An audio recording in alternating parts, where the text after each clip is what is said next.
In corporate world, meetings are necessary evils.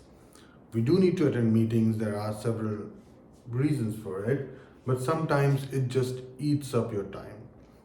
You need to get rid of some meetings because you don't really know how to go about it, which meeting you should attend, which meeting you shouldn't, right? So here is one small framework for you which you can use to understand which meeting you should attend and which you shouldn't.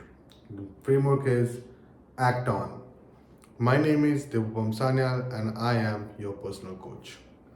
All right, so meetings, as I said, these are necessary evils. There are so many reasons why meetings are important. It's a time for collaboration. This is when you collaborate with other people in an organization, in your team, and try to drive your team to the outcome that you want, right? And it could be between the same team member, it could be between different stakeholders. Ultimately, a meeting is driven by an outcome which you want, and that's why meetings are necessary. Meetings are important. Now, which meetings, right? There are several meetings that you need to attend. There are several meetings that are required uh, in your professional life. So, which one you should attend and which one you shouldn't.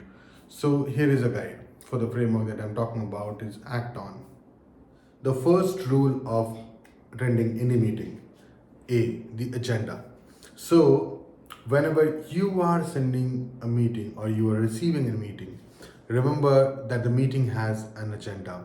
The agenda is kind of a brief about what you're going to talk about on that meeting, what are the things that you should prepare for, right? So, because if you want to collaborate in that meeting, you need to have that information that what you are collaborating on from the rest of the folks, right? So if you are a sender of a meeting, remember to put your agenda on that meeting and expect the same from everyone else. Now, by if I am a receiver of any meeting, by just reading through the agenda, I would understand whether I need to attend that meeting or not, whether the FYI of the outcome of the meeting would be helpful for me, or I really have something to contribute there, right? If I really have something to contribute and collaborate, I must attend the meeting.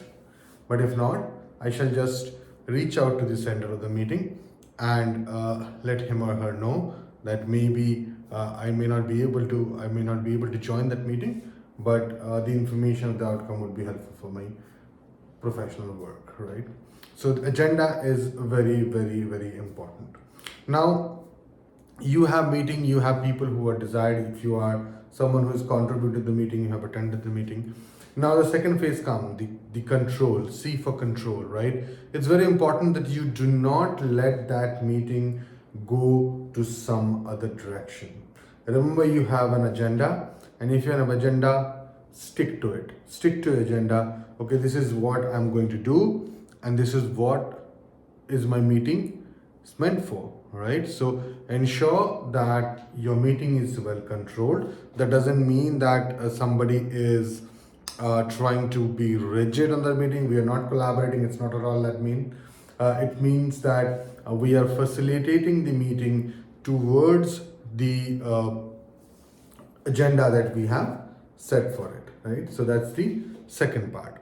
Now, if you have an agenda and if you have a control to follow that agenda, the third important part of a successful and of a good meeting is the time boxing, right? So if you have set 1 hour for a meeting, ensure that you're collaborating for only 1 hour, not for 2 hours.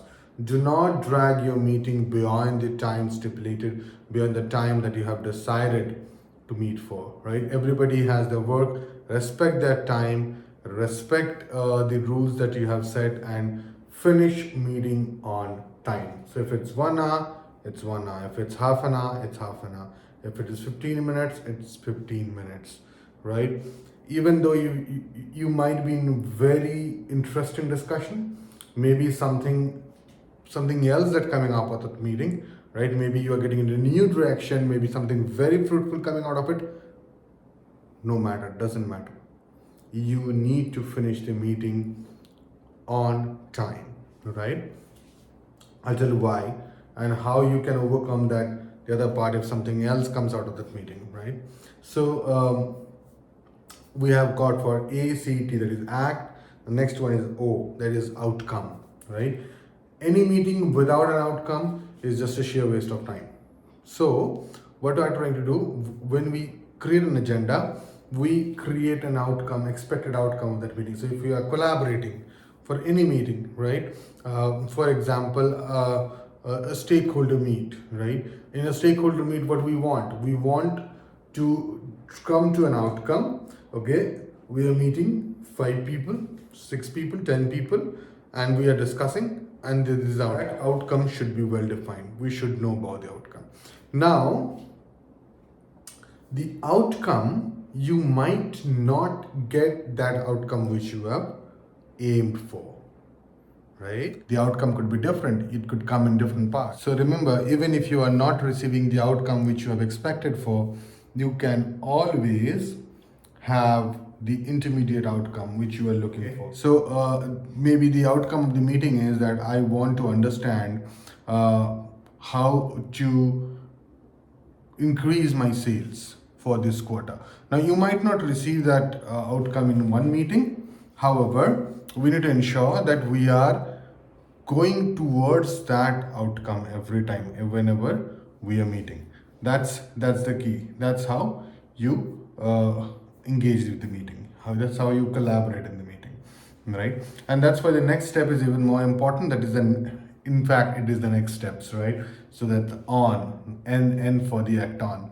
And that says that whenever you meet, you try to come up with an outcome. And if you do not reach that outcome, ensure you have a next steps well defined, right? That okay, this is where we meet, this is what we have achieved so far, and from the next time onwards, or the next steps are, these are the following next steps which we are going to follow, and meet again maybe, or do something else. We collaborate to reach to our outcome, right? So the first thing is you should have an agenda. The second thing is you should have a control over the meeting. The third thing is you should always time box your meeting, right? The fourth is that you should always have an outcome for the meeting, right? And the fifth is you should always have next steps. So remember, the last 5 minutes of any meeting should be reserved for the next steps, where you discuss what you're going to do next with the data involved, or the data you have received from the collaboration, and then move on. I hope that helps. Please put your comments if you want to know more about that. If you want to know more about any other topic, do reach out to me. Email address is in the description. Thank you so much. See you next time.